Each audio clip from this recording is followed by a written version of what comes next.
Hello and good afternoon. My name is Christy Kenyon, Coordinator of Meetings and Events at Chime, and it's my pleasure to welcome all of you to today's webinar, Digital Transformation Strategy and Roadmaps, the Cleveland Clinic Experience. Before we get started with the presentation, I would like to cover a few technical details. The Q&A area allows you to ask questions during today's presentation. To ask a question, please type your message inside the Q&A. The speakers will try to answer as many questions as possible at the end of the presentation. By attending today's session, you may earn up to 1 continuing education unit for the Chime Certified Healthcare CIO program. Please visit the Chime website for more details. Please take a few moments to complete the evaluation that will pop up automatically at the end of the session. Your feedback is valuable for future programming. As a reminder, all attendees will receive a copy of the slides and link to the session recording following the webinar. With that said, I am pleased to introduce our speakers for today's session. With us today we have Ed Marks, CIO of Cleveland Clinic, and Patty Padmanabhan, CEO of Demo Consulting. Thank you both for joining us, and I will turn things over to you. Thank you very much, Christy. Hello, everyone. This is Patty Padmanabhan. I'm the CEO of Demo Consulting. Thank you all for joining. Christy, could you advance to the next slide, please? I'll just spend a couple minutes sharing with you who we are and then a little bit about some research that we've done with Chime earlier on in the year. And we'll have Ed talk about the digital strategy and the roadmap experience at the Cleveland Clinic. We are a healthcare-focused digital transformation advisory firm. We work exclusively in healthcare. Most of our work is with health systems. We work with CIOs to develop and implement enterprise digital roadmaps and technology strategies. Next slide, please.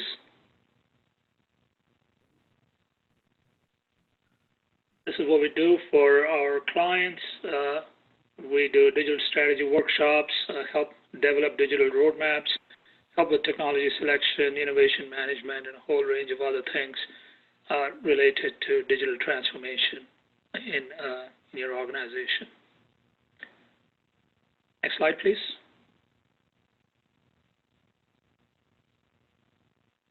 Just a quick a little bit of information about who we are in terms of the research that we do. We do a lot of ongoing research, most of which is available on our website that you can download. I want to point out a couple things here. We have a podcast, The Big Unlock, where we feature guests who are CIOs, Chief Digital Officers in health systems. We also recently published, could you click one more time, please, Christy? We also recently published research on the current state of digital transformation that I'm going to talk about in the following slides. Before I go there, I just wanted to mention my book, The Big Unlock, and also Ed Marks's book, The Voices of Innovation, which was published earlier in the year, which is sort of a guidebook, a handbook, which I strongly recommend for those interested in driving innovation, digital transformation in your organizations. Next slide, please. Okay, so we are getting into the main presentation, and this is a slide which most of you already know. What is driving digital transformation? It's really the shift to value-based care and accountable care, rising healthcare consumerism, talent shortages at all levels in the organization, the virtualization of care as evidenced by the shift from hospital to home-based care, and last but not least, the entry of non-traditional players in healthcare.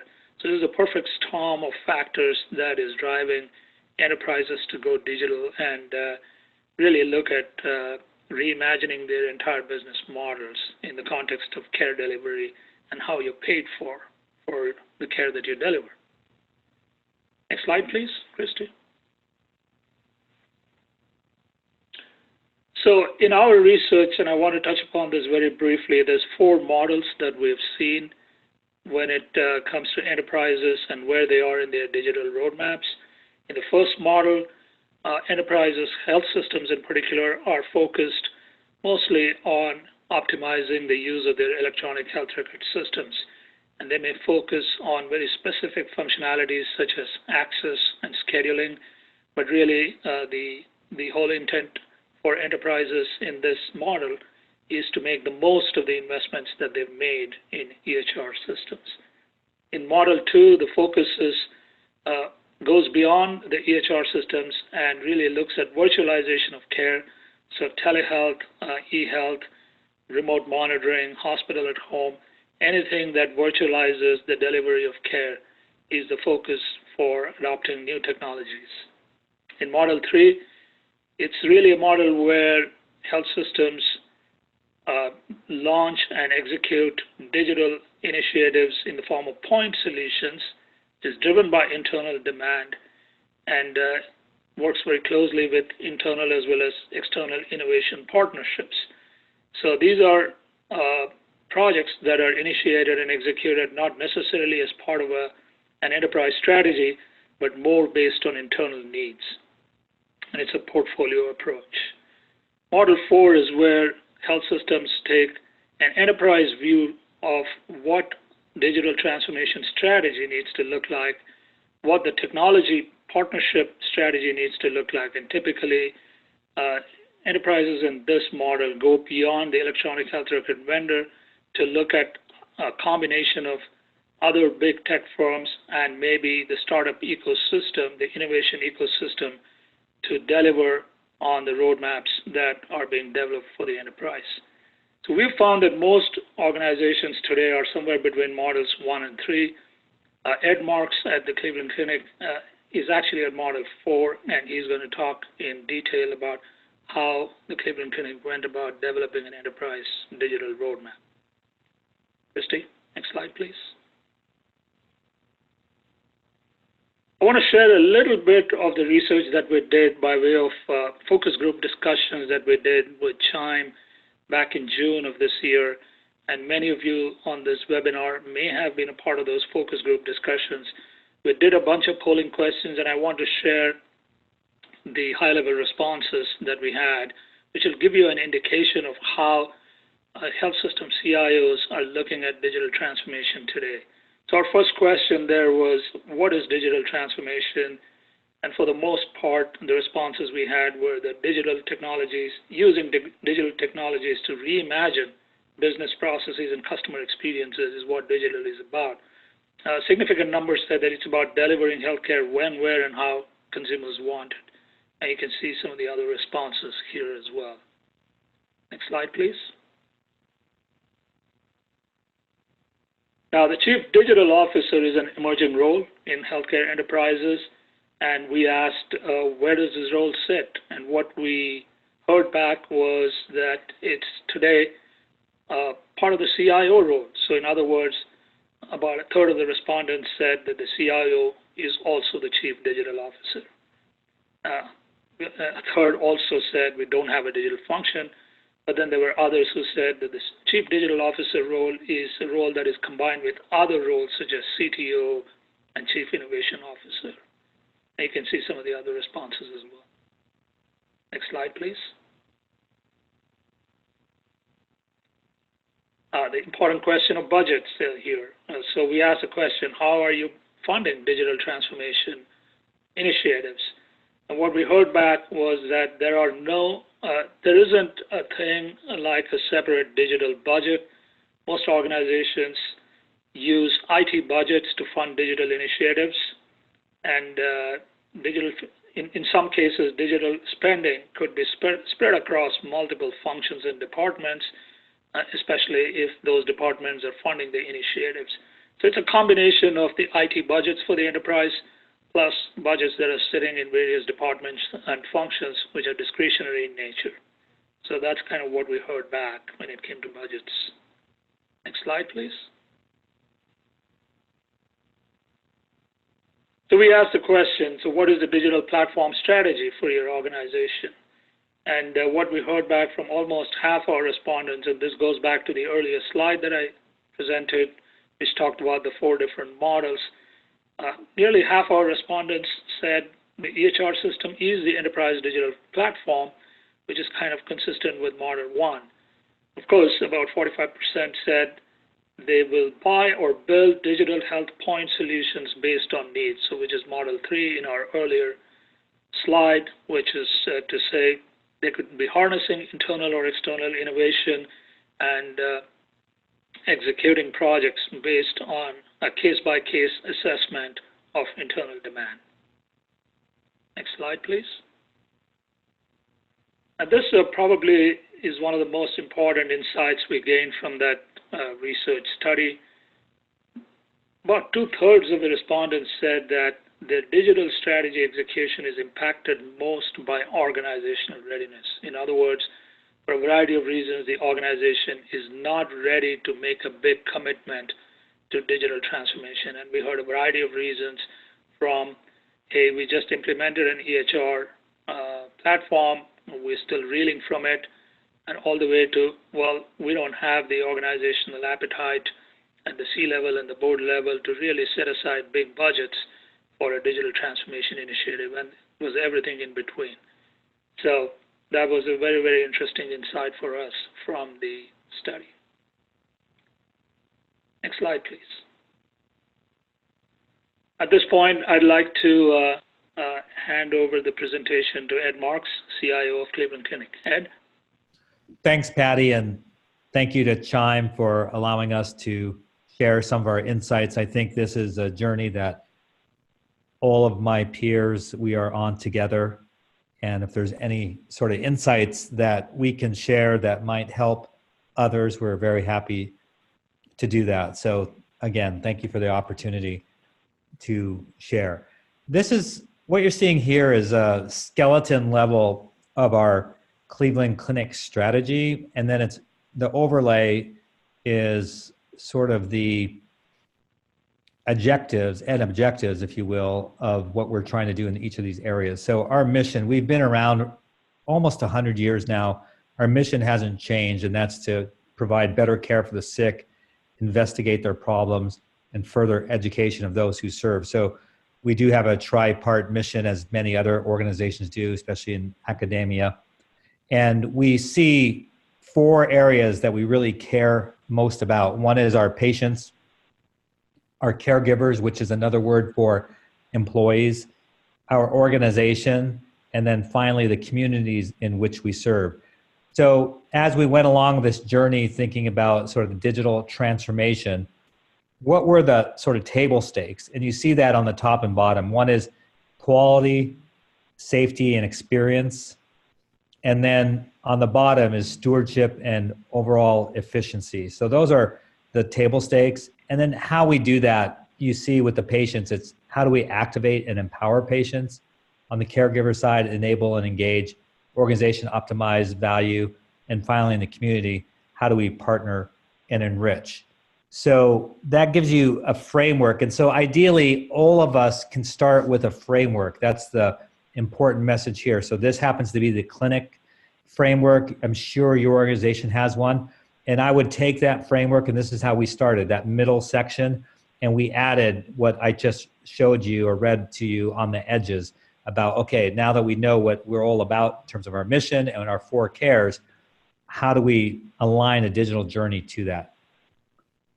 So on the next slide, we'll just give some example about what we've done in terms of distance health and how we incorporated that into the digital journey. But we were very blessed to have a head start in many ways, and distance health is one of those. As you can see, we started 5, 6, 7 years ago, had been doing virtual visits for quite some time.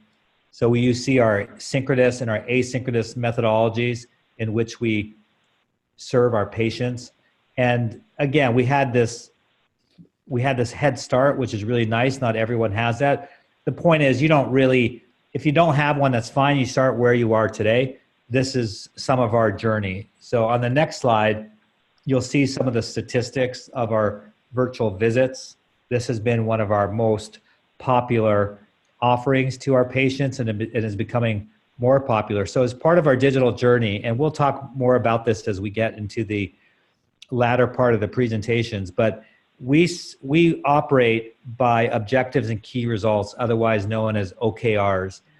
And they really are those stretch type goals the vision, if you will, of what you're trying to accomplish. And for us, we really had a pretty big stretch, and that was by the year 2023, by the end of that year, 50% of our outpatient visits will be virtual, 25% of our inpatient days will be at home.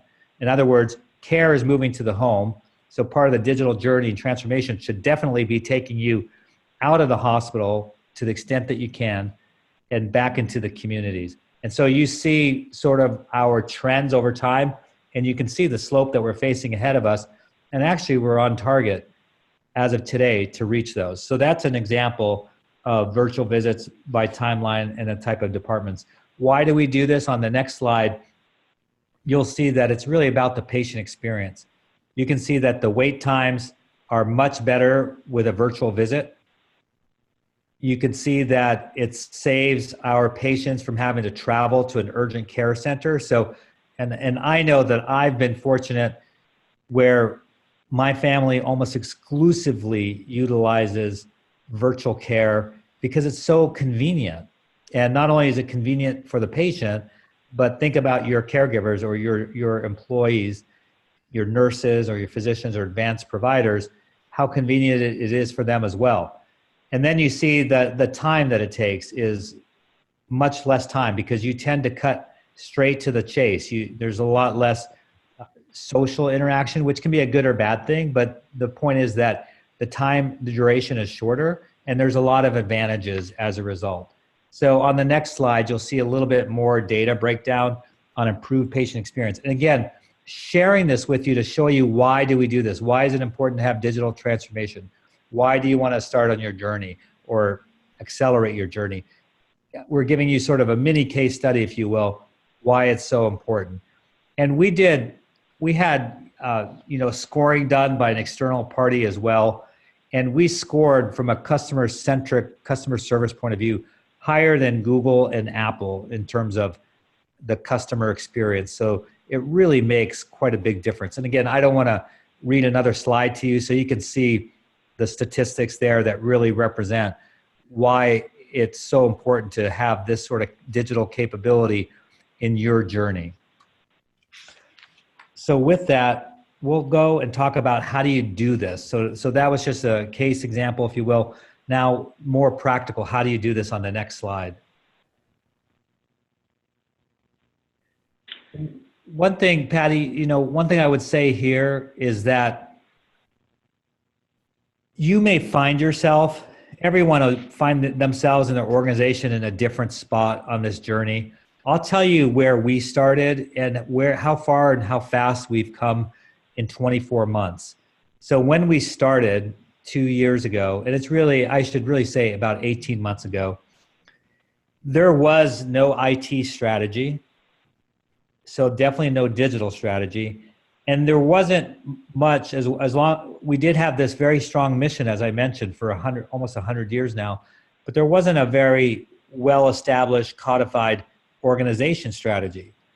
So we had to develop this digital strategy without those roadmaps to help us.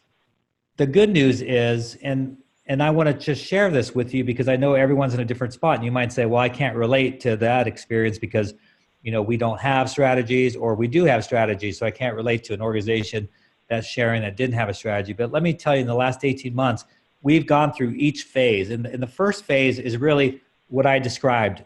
There's no strategy, either IT strategy or an organizational, codified strategy.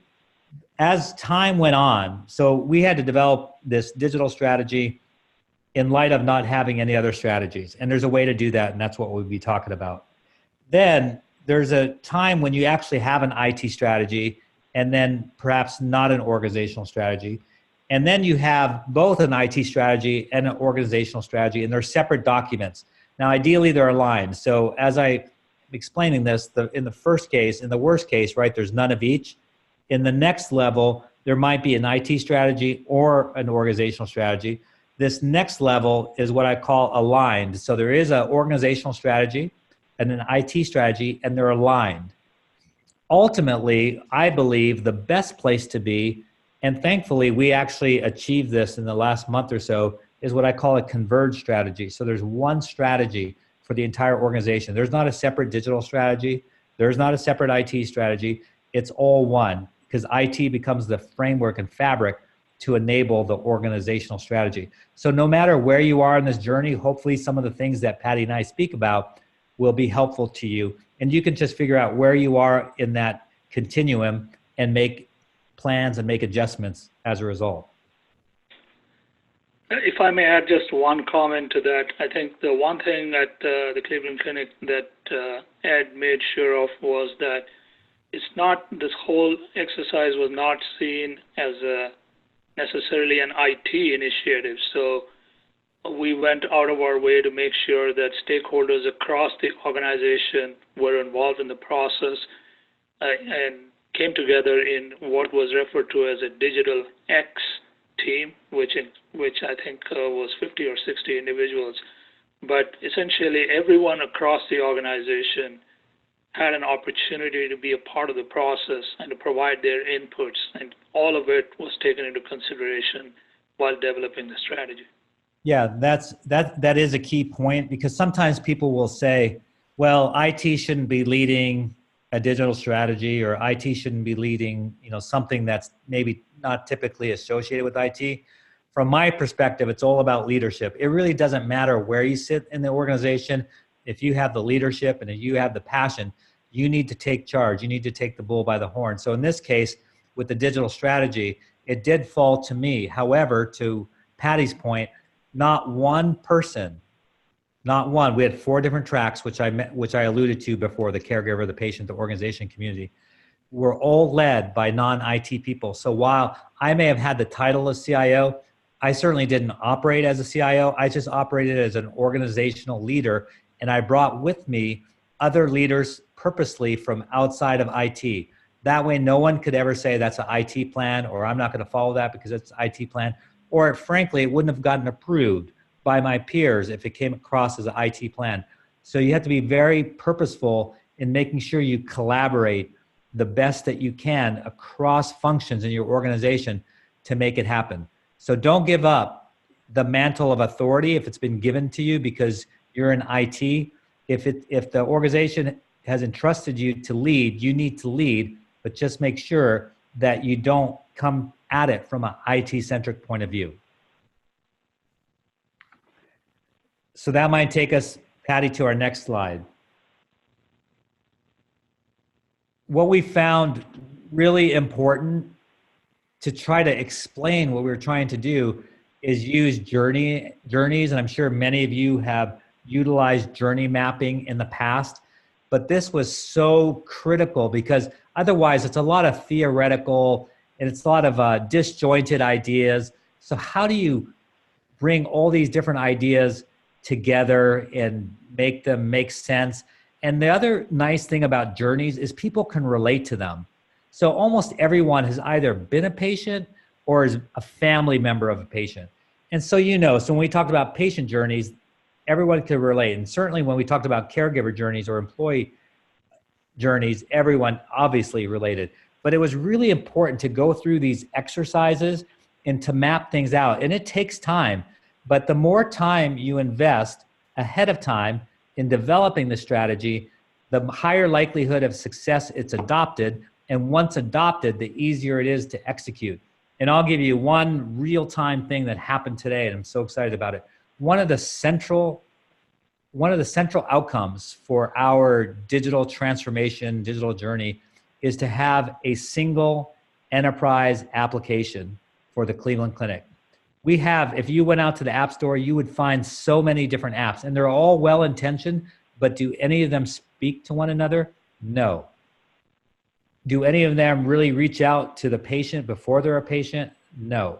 So out of all this work, out of all the journeys, what you will see, if you had access to all 185 of them or 180, is on the patient side, all of them came back to the single patient app. And so we presented for approval, and our executive team was very happy with what they saw today with our new app that'll be released in November. So this works. I give that to you as a sample of evidence, if you will, that everything we're talking about here is not just theory, but we actually came up with a plan that was approved, and product has come out and services have come out from this plan.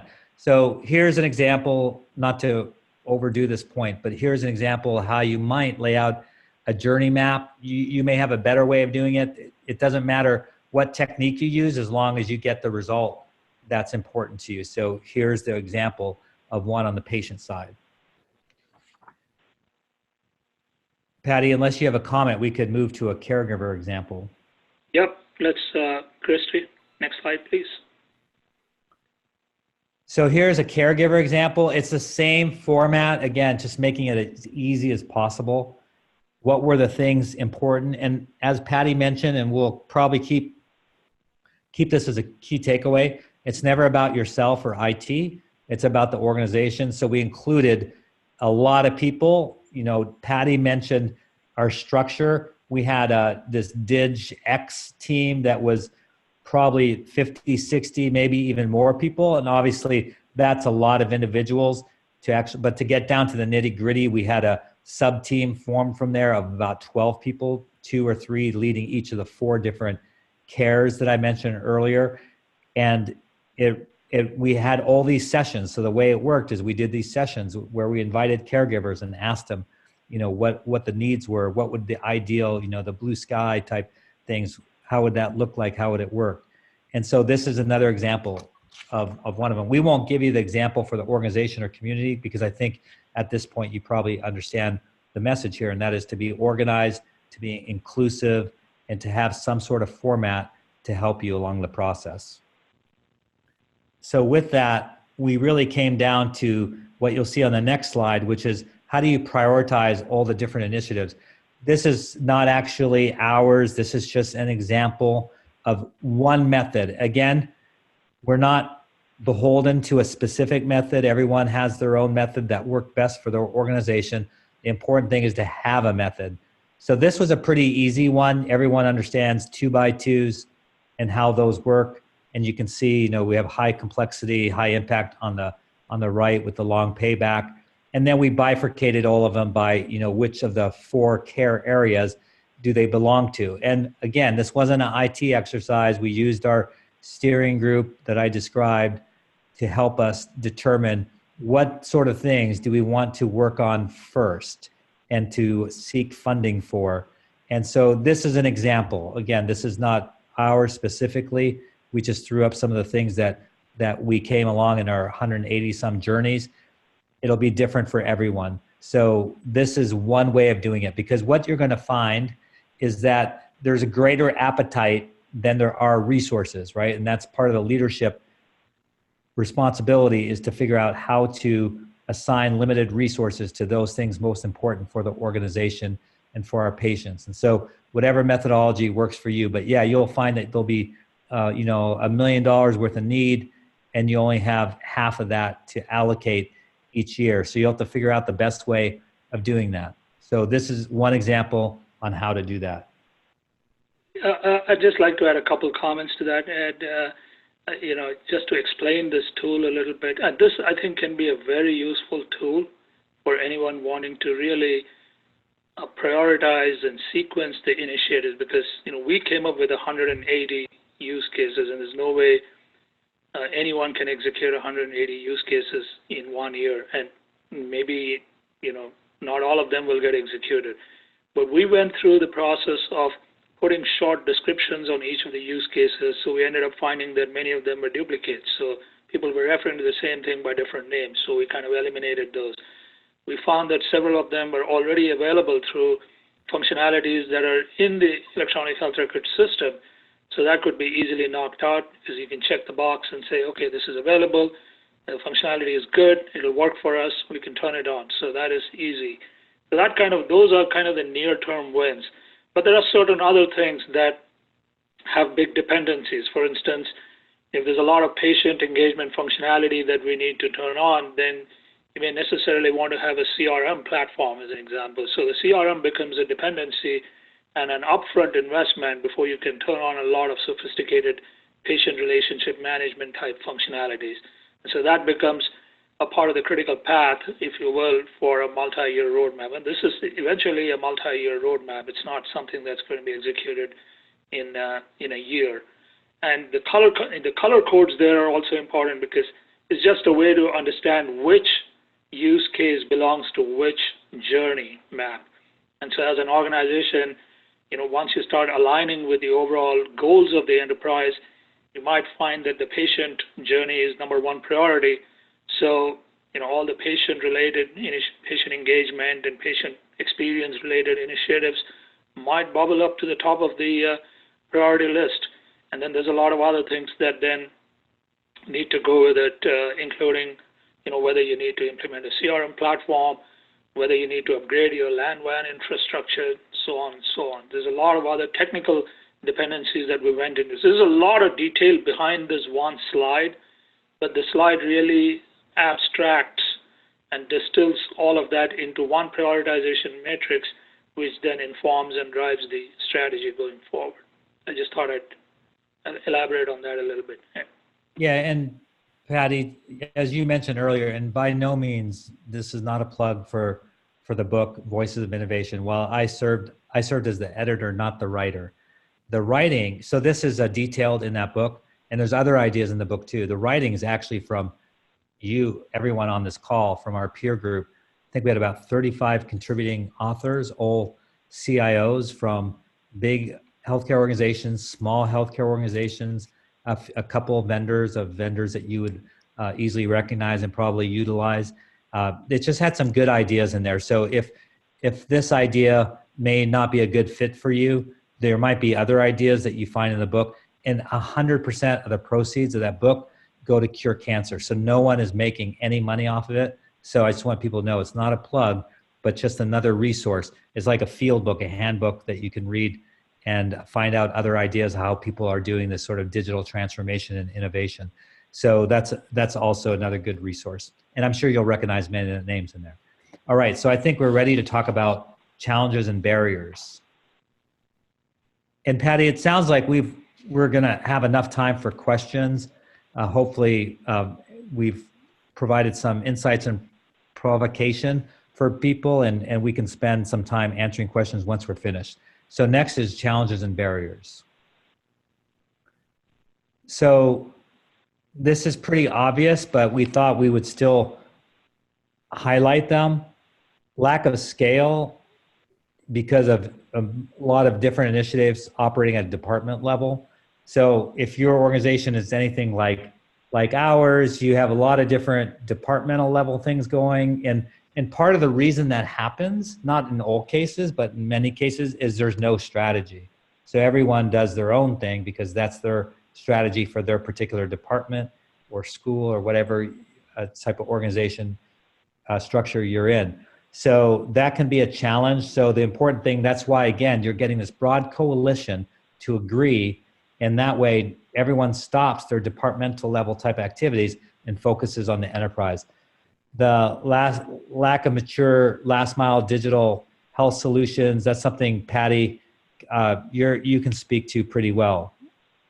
Yeah, so what we've found is that despite the billions being invested in startups in terms of venture capital and so on, there is a lot of risk associated with the startup. Many of the startups are not ready for prime time, and they require a lot of hand holding. So while there's a lot of interesting and innovative ideas out there, the maturity level for the vast majority of the startups is not very high. And so there's a little bit of risk, but if your organization has the sort of framework and the infrastructure and the governance in place to nurture startups, there could be big payoffs. In fact, many of the larger health systems have launched innovation funds, and Cleveland Clinic has their own innovation fund, which harnesses internal as well as external innovation. If you have a framework for that, I would say there is definitely a lot of interesting solutions out there, but you have to be cautious that the maturity level of many of these solutions is not very high. I think on the next two, we all know about the interoperability challenges. I think they're getting better now that we're sort of forcing the vendors down that road. And the technical debt, I think, is something we all deal with. We talk a lot about being bimodal or two-speed IT. And, one of that speeds is working off that technical debt, the old systems that we have and costs associated with them while we're trying to be this digitally transformative, capable part of the organization. So it's hard to live in both worlds, but you have to. You can't wait. Don't wait for the day that you no longer have technical debt, because that day will never come. So you just got to dip your toe in the water if that's all you can do, or go a little bit more aggressive. But the really important thing here is, despite the challenge or barrier, you got to move. You got to take action. Then, we kind of talked about this in some of the other barriers already. The digital health platforms from big tech firms are not fully developed. So we all know that these big tech firms have tried to break into healthcare a few times previously. They're trying again. No one has a complete solution at this point. So I always say, one is too small a number to do anything great. So it is good to partner with other firms. So I would just be very eyes wide open, though, that it's not as if there's out of the box solution from anyone. And if someone tells you they have something, you should probably walk the other way. Go ahead. Sorry, I didn't mean to interrupt. We actually went through an RFI process where we invited a handful of major technology firms and also a couple of Silicon Valley startups, because we wanted to see what's out there in terms of digital platforms. And we went through a very, very detailed fact-finding exercise. We did site visits. We talked to their executives. We had demonstrations. We had all of that stuff. And what you see here is a one-line conclusion based on what we saw, which is not to say that they don't have a strong platform and function. In fact, we do believe that some of the big tech firms have invested heavily in advanced analytics capabilities, as an example, and have sophisticated cloud-based platforms, as an example. But to Ed's point, it's not fully baked. And so there's a bit of collaboration that may be called for to make it all work. Yeah, and you can read the last couple. I think they're pretty self-explanatory. I'll just say one other thing, and Patty touched on it, because we want to be as practical as possible. Again, there's no magic formula for how you do this for your organization. We're sharing one that worked for us. But in that, Patty talked about visiting some of those, or having them visit some of the big tech firms, see what's available, go to some startups, or have them come back to you and see what's out there. But we sort of did this inventory the best that we could about what did exist and what were the pros and cons. And we also spent time, doing research. So we researched, what was out there in publications and what others were doing, right? Because we all share, because we're all trying to do the same thing for our patients. We're pretty good in terms about sharing with one another, such as this webinar. And I've learned from many of these, and that's why we're always happy to share. But at any rate, it's really good to do some of that research and understand what's out there. And then we sort of tested our theories as we started developing our plan, sort of bounced it off of, I don't want to name vendors, but, some consulting firms that you might have a trusted relationship with, and bounce these ideas. And the other thing we did is learn from one another. So in our research, we realized, there's probably 5 or 6 organizations that are ahead of us, and we wanted to learn from them. So we contacted them and learned from them. And so that's something that we all can do with one another. Iron sharpens iron, and the more that we exchange information, the better it is for our patients. So on the next slide is our learnings and recommendations. And it's pretty clear, I think, from what you've heard, is that this can't be a CIO thing. It's a CEO level priority. And you have to ensure your CEO, and I would add the entire executive team, is fully on board. Again, that's why we took the methodology that we did, where I might have been the leader, but no one else in this process was in IT. That speaks to the next one about digital, not an IT initiative. It's important to prioritize, and we gave you the 2x2 example. We talked about there's no single platform that's going to meet all your needs. We have developed a digital framework as a part of this, the outcome for our digital strategy. We now have what we call a framework. But I can tell you that while I would love to have a single vendor provide all his needs, it'll never happen. But we look for 2 or 3 that would fill probably 80 to 90%. Obviously, we all know the importance of governance and change management. It won't happen. Digital transformation won't happen without it. And it is new for everyone. You have to take some risks. You have to try new technology. You have to take some financial risks because you have to expect some level of non-clinical failure. And so it's really a different way of thinking, and so related to that, I would spend time outside of IT and healthcare and figure out what other industries that are ahead of us are doing. And you can learn from them, and that way you can help minimize your risks. And with that, we have one slide left, which is our final 3 takeaways. And they're really just a distillation of everything that's been said, but sometimes it's just helpful to get down to 3 things. You got to have the executive leadership. That's all there is to it. Don't try to do this alone. Don't try to do it with 1 or 2 key allies. It's got to be the entire executive team. Develop that roadmap. So again, depending where your organization is on the journey, if there is already a strategy, your roadmap will be supportive of that strategy. Ideally, there's one strategy and you've already done this and it's embedded, or if there's one strategy and it doesn't include digital or IT, then don't create your own if you don't have to. Try to work with the architects of that plan and get IT embedded and the digital roadmap embedded in that so you have one plan. I can't tell you how simple it has made our life now that we've evolved to that here recently. And then make sure you think about your partners, because as we mentioned, 1 is too small a number to do anything great. You'll have to have partners. You would be silly to go it alone. There's too much to learn from others, too much IP out there that you don't have, your organization won't have. So really seek out others. And with that, Patty, I'll turn it over to you for any final comments. I think you've covered pretty much, in a comprehensive way, all of the highlights of the Cleveland Clinic experience. Maybe at this point, we could just open it up for any Q&A. Christy and Chris, over to you guys. Thank you so much. Yes, so the first question that we have is, what are the biggest challenges in gaining executive sponsorship and cross-functional stakeholder alignment? I think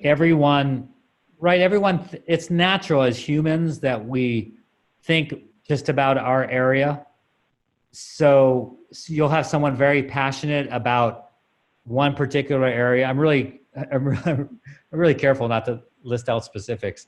But hopefully I think you can get my point, or I can make up some example. But if someone's super passionate, let's just do something generic like virtual visits, and someone else is really passionate about CRM, and someone else is very passionate about, RPM, or robotic process automation. And you have to get them to a point of common understanding of what is best in limited resources for the whole organization. So bringing them all together. So while all 3 may be really important for the organization, you're not going to be successful if those 3 are powerful and in their own camps and unwilling to negotiate.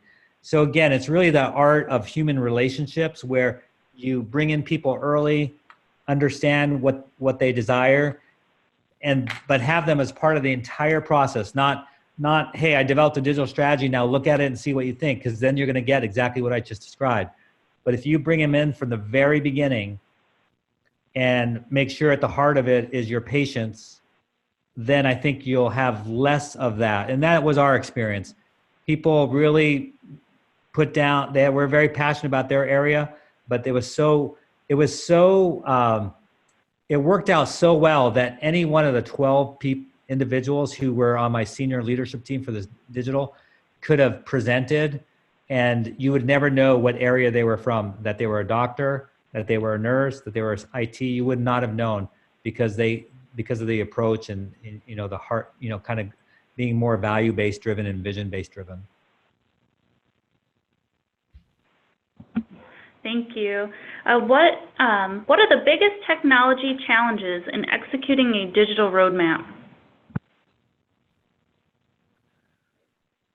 Well, I think I'll give my opinion, and Patty will certainly have a equally or better informed opinion as well. One is that there is really 2 things. One, this is a brave new world. There's not a lot of individual organizations to follow. And two, there's not a single platform or technology firm that has it all figured out. So when you do an EMR, EHR, rather simple, right? You can go to any of the top vendors and you know that you're pretty going to much have an end-to-end solution for things related to electronic health record. But if you went to market and said, I'm looking for, a digital transformation solution, and you're not going to find a single vendor. And we made that point earlier. So I still like, this is personal preference. I still prefer, because I'm into simplification, I prefer to work with as few vendors as possible on a solution. I would hate to have like 30 vendors involved in my digital platform because it would be too difficult to manage. So if you could find vendors that you're comfortable with that could meet, 80, if you had 3 vendors that could meet 80% of your needs, I think that'd be pretty good. You always want to retain, I always call it innovation at the edges. So at the core of our digital platform are players you would recognize, but they don't do everything. And so at the edges, we do entertain startups and other small companies that are highly specialized, because sometimes that's where you get a lot of the super innovation. So that's my answer. What about you, Patty? I think the only thing that I would add is to really carefully assess the dependencies for rolling out a digital transformation roadmap. I mean, the technology dependencies, whether it is infrastructure upgrades, whether it is putting in some foundational platforms. I mentioned CRM. So carefully assess the dependencies before you really go out and commit to a roadmap. And the second thing that, which is related to it is there will be some trade-offs. And so again, assess the trade-offs. An example of that would be, okay, you've got your scheduling functionality in your EHR system. Is it good enough? And does it meet the needs of your enterprise? If it does, then you don't have to go out and buy some cool new product or platform.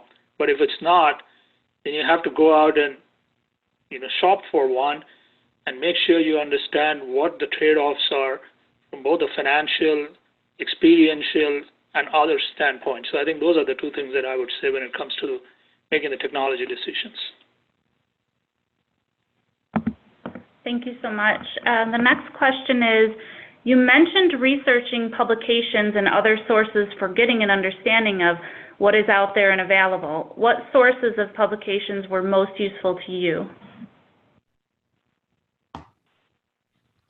Patty, you handled much of that work for us. Can you explain? Yeah, so we used a combination of secondary and primary research. So the secondary research was research that is either publicly available or research that is available through contractual relationships with one of the leading analyst firms, for instance, and they have proprietary research. So we ingested a lot of that research. But what we did was we overlaid all of that third-party research with our own research that was purpose-built for this engagement. So a couple of things I'll mention. We did an internal survey. We actually, before we even launched the roadmap, we did an internal survey, and we sent it out to, I don't remember how many, but it was like more than 100 maybe, executives across the organization. We asked them very specific questions. We asked them what they understood by the term digital, what they'd like to see in a digital strategy and a roadmap. What do they see as best practices that their peer group organizations are investing in? What kind of initiatives that they already have going on? So we did some of that research, and then there was a lot of qualitative research. Ed alluded to our site visits to some technology partners, and also the peer group health systems. I think the internal survey and the visits to the peer group health systems were extremely informative, and those were very timely. They were very current, and people were very generous with sharing what they were doing. And I think those were probably the icing on the cake, if you will. So we did a lot of the third-party research and we did the literature research, but we actually overlaid that with these 2 extra pieces, which gave us a really, really good foundational view of the current state and how to build from there on. Thank you. The next question is, digital transformation initiatives always have initial costs, understandably so. Did your teams calculate any cost savings, return on investment after the transformation, after you go live? If so, could you please share? Yeah, I think we all struggle with the same thing, right? There's a finite amount of resources for our organizations, and what is the return? So definitely each major initiative has a corresponding business plan. But it depends on your organization. For us, our currency isn't necessarily financial. It's expressed in the number of lives touched. So our focus is really, how do we touch as many lives as possible? So that's really sort of in our ROI calculation as well. So when we think about our single patient app, for instance, there's a cost associated to the development, and how can you determine the financial ROI? But we know that as we seek to double the number of lives touched in the next several years, that is one key attribute. So in other words, we attack it in multiple ways. So some we do look for a financial return, and others we realize it's the cost of doing business. We will be out of business if we do not digitally transform our organization. So it's really both.